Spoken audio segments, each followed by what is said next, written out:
Hello, my name is Tawana Brown, and I serve as the Assistant Director in Parent and Family Programs.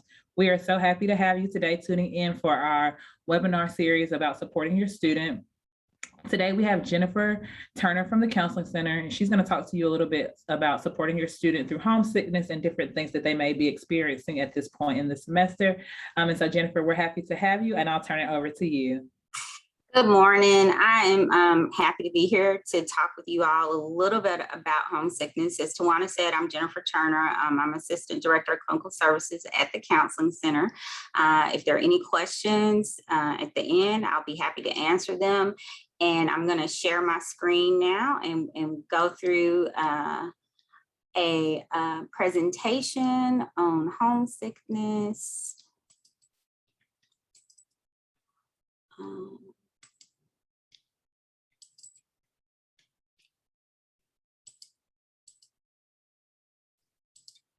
This actually was created by my executive director, Dr. Greg Vanderwall, and it's homesickness or something more and what to do about it. And so kind of knowing the difference between homesickness and when maybe it's more depression, something more serious that your student may need to address. Presented by me, Jennifer Turner. I'm a LPCS, that's a licensed professional counselor supervisor. Adjusting to college.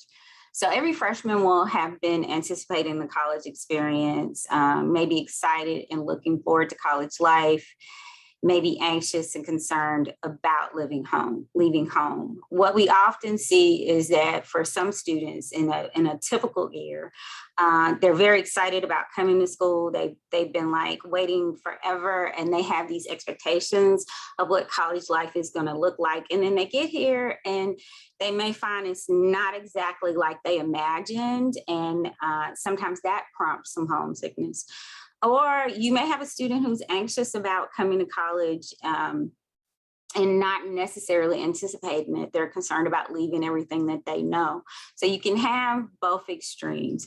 And I will add that with us coming out of the pandemic or still being in the pandemic and having students though come from having had their last couple of years experience in high school under pandemic conditions,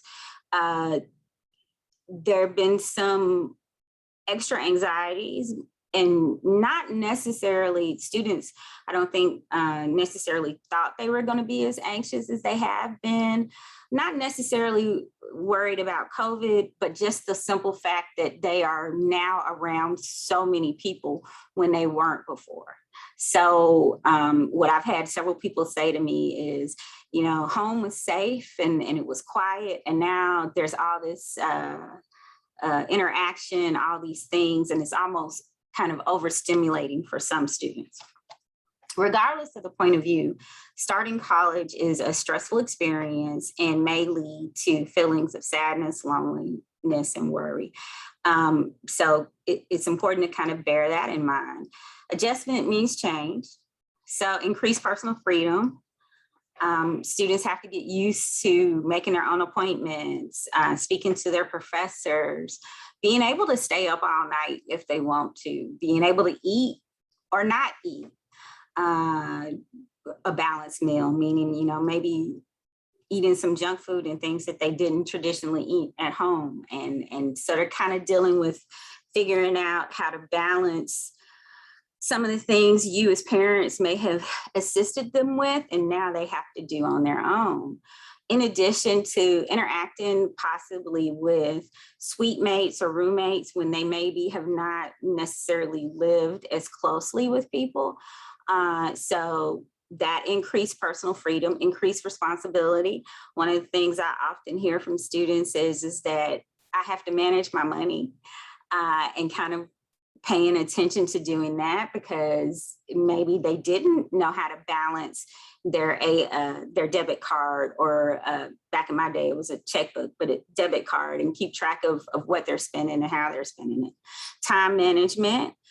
For many students coming straight from high school, their time is really allotted for in the day. You know, they're in school for 8 hours and they have their extracurriculars for a couple hours afterwards. And then they're home, dinner with family, or maybe they go to work and then they're home. So they come to school and they only have 3 classes on a day. And then they have the rest of this time, which seems like a lot of time that they have on their hands, but in reality, they also have a lot of things that they need to do. So figuring out how to do their homework, how to do their studying, and also too, how to manage what seems like a lot of time when it often isn't. The different environment and relationships at college. This is a different environment for most students. Even when you all as parents try to tell them about your college experience, trust me, it's very different from college of the day and the things that they have to kind of navigate. Also too, as I mentioned, roommates, friendships. A lot of students come here and they have had the same friends from K through 12. And maybe some of their friends come to university with them, but sometimes they don't. So it's developing these new relationships. Also too, a lot of out-of-state students come, and the experience that they had on their visit is a little bit different from actually living here. You know, that's the case whenever you go someplace, and it's adjusting to things being so very different than how they are at home. Changing relationships with family and friends at home. You know, your students are at a point in their life when they're going to assert themselves as young adults. So you all may find yourselves having some small conflicts because they are asserting themselves as young adults. Also too, a lot of what I've had over the years with some students is they had this really tight-knit friend group, and then they go to different universities and they plan and intend to stay in contact, but it changes. It is difficult for them to maintain that, and it's sad for them. And in some cases, the students realize our friendships were friendships because we were in school together. And we had mutual activities, not necessarily because we enjoyed the same things. And that's kind of sad for them.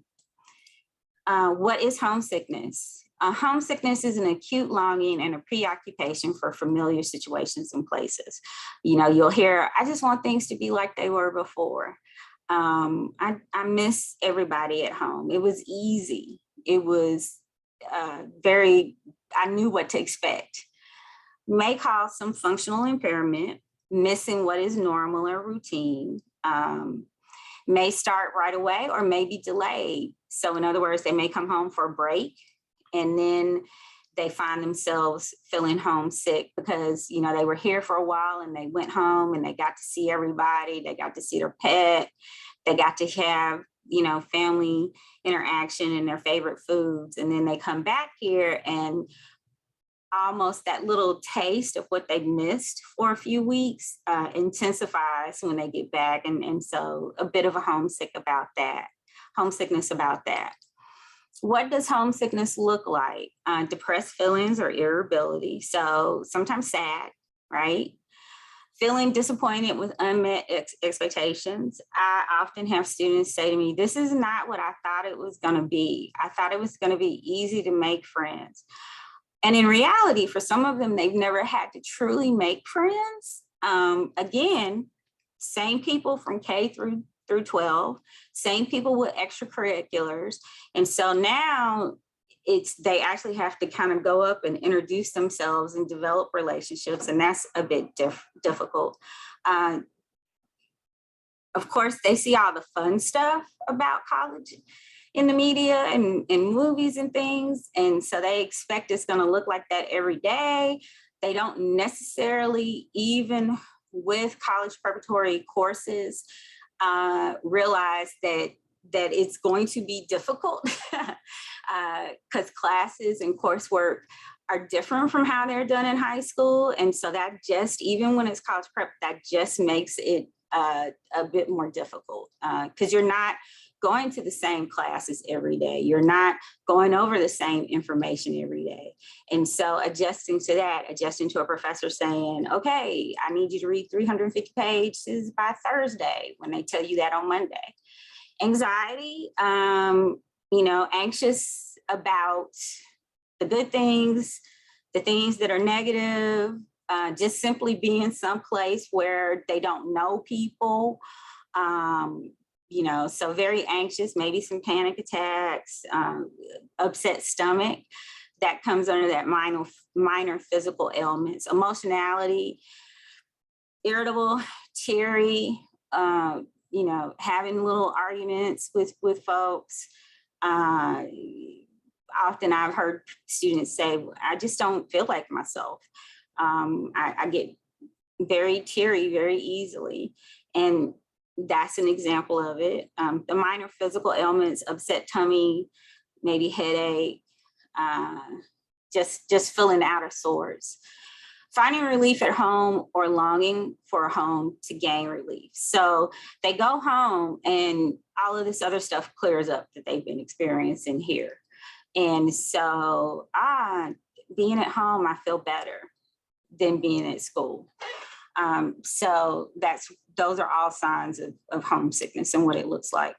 Homesickness is perfectly normal. This is part of it. This is part of the developmental space that our young people go through as they adjust and assert and develop away from their family and kind of establish themselves as young adults. Much of what is familiar and reliable is back home. So feeling homesick is a natural response to the sense of loss. Upwards to 70% of students feel this way at some point. So it happens, Admitting feelings of homesickness is one way of coping. A lot of times students don't want to admit that that's what they're experiencing because, they're supposed to be excited about being in college and they're not, right?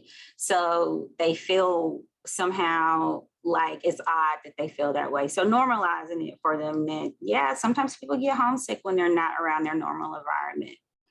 Taking action rather than waiting for it to go away on your own is essential and necessary to keep from escalating and emerging later disguised as headaches and illnesses, fatigue, lack of motivation, or other problems. So addressing it early on so that it doesn't come out in some other way is important. Overcoming homesickness. So for a parent, encourage them. Say this is natural, but you're going to get used to being there. Encourage them to get involved. There are all kinds of activities on campus, and I always crack a joke. If you can find 3 other students interested in it, you can make a student org about it. We have a particular page that you can go to that has student involvement called The Source. Being involved maybe in student government or in your hall council. The volunteering, we have a Center for Leadership where people can volunteer. There are professional groups that people can connect with. So for instance, if someone eventually is going to go into medicine, they can look and see if they can be involved with some of the pre-med orgs. And then they're just fun activities too. Like we've got a gaming group. We've got different arts leagues.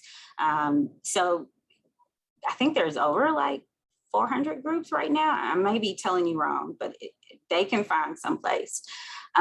Pursuing enjoyable activities. One of the things that I often have freshmen tell me is that they stopped doing something they really enjoyed that they did in high school. Like they stopped running or they stopped playing the piano. Well, you can go to a music school and you can rent out space to use the pianos there, or you can get a little inexpensive keyboard that you keep in your room.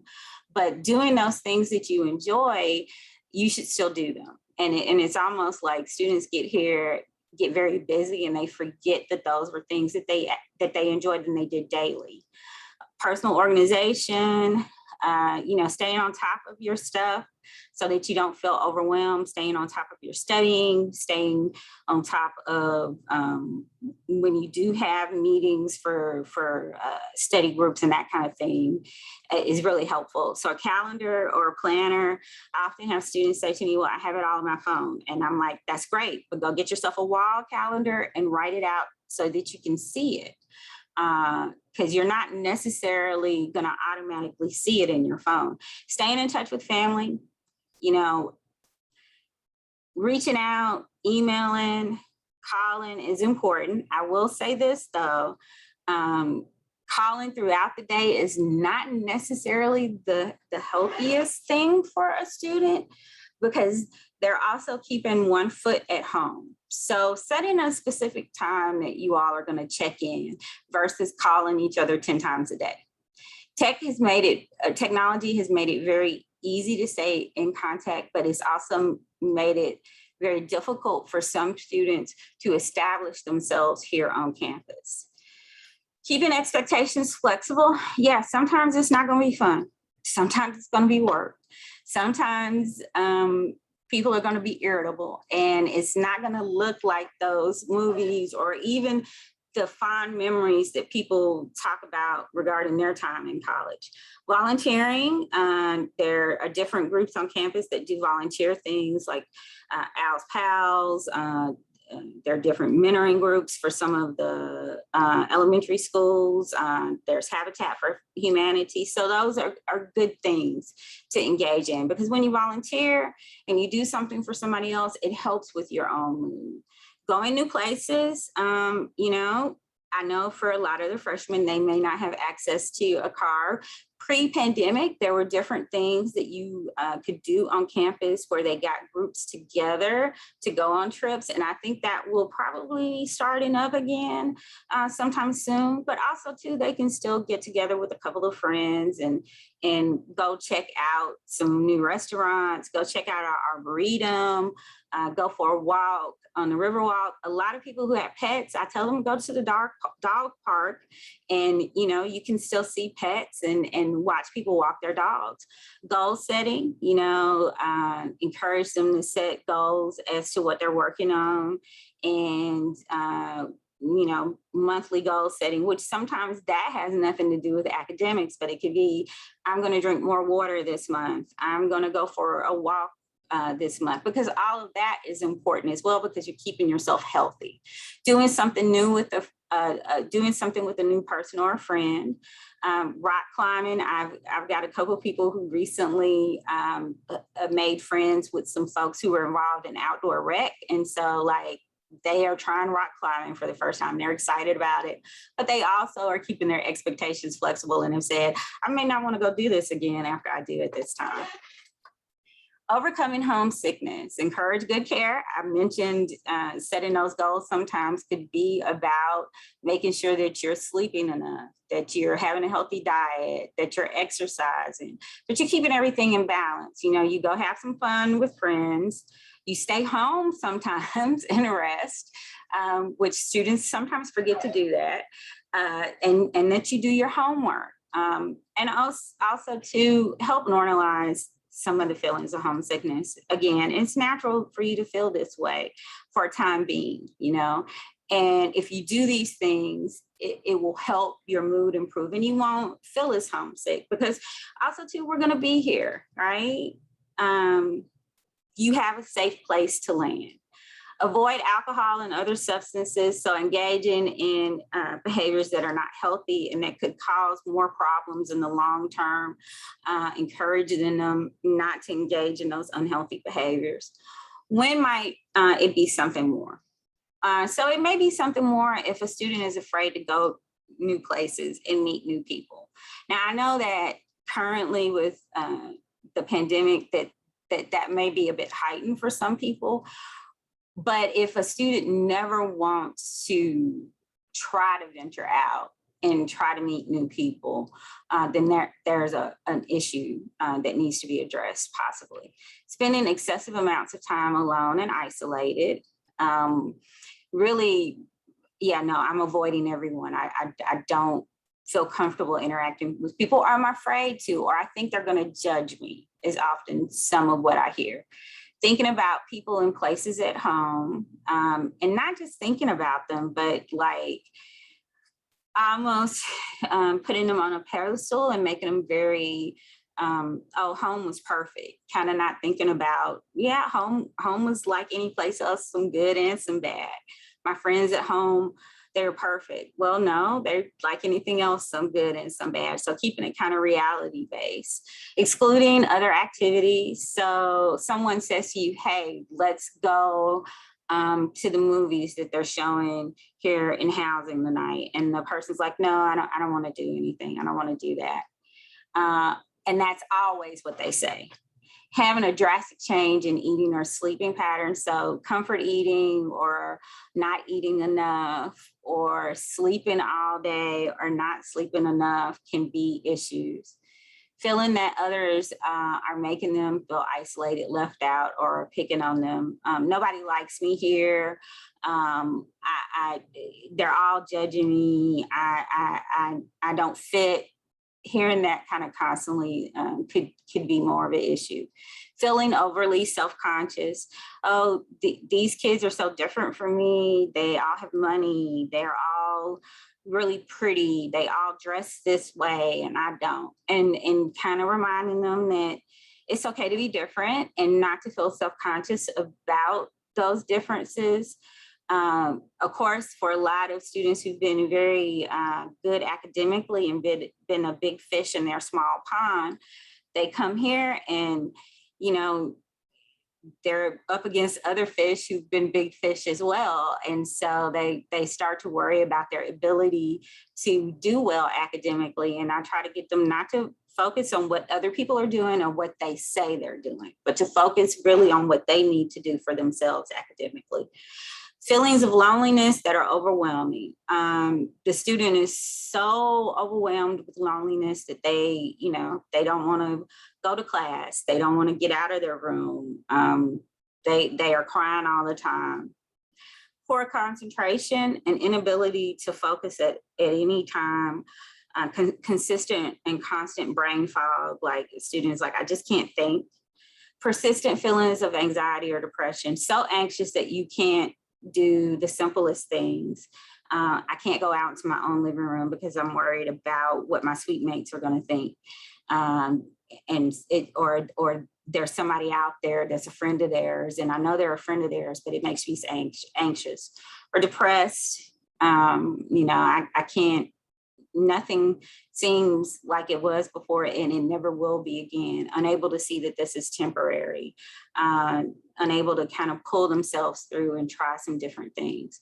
If these feelings persist longer than a reasonable amount of time, and reasonable amount of time, maybe 2 weeks, or if your student is someone who this is just very, very, very obviously different from them, then encourage them to seek the help that is available. They can reach out to those around them. You can reach out to those around them. For the student, though, encourage them to reach out to HRC staff, to reach out to maybe some upperclassmen that they may have met in different orgs, friends, their new roommates, professors, academic advisors. And this is the weird thing about campus. This is what I always tell people. Ask somebody, and if they don't have the answer for you, they can point you in the direction of the person who will and who can help you. So encouraging students to do that. I mentioned college orgs earlier. The Source is one, the source.ua.edu. And then, of course, us at the Counseling Services. And you can reach out to us as their parent for a consultation if you have concerns, and we can give you some ideas. Counseling.ua.edu, or you can call us at 205-348-3863. Student Health Services, also the Student Health Center, as we call them, shc.ua.edu. There's also a group of campus ministers who do different activities for students, and the students don't have to necessarily be affiliated to that particular ministerial group, but like one of the things in the past that they've traditionally had, even from back when I was a student, is they'll have like spaghetti night dinners or pizza night dinners, basically come have a free meal and meet some people. The Center for Academic Success, which can help your student if they're struggling academically, and they're cas.ua.edu. Things to remember: encourage your student to ask for help when they need it. There's nothing wrong with asking for help. And like I said, if the person you ask doesn't know the answer, I can guarantee you that they can point them in the direction of someone who will know the answer. Remember that no decision is set in stone. Everything is changeable. Everything is up for consideration. Everything is up for discussion. Seek help sooner than later. So if a student, you know, is coming home every weekend and they say that they don't feel like they've developed community, you may want to encourage them to go ahead and seek out some of these things to help them establish a community here on campus.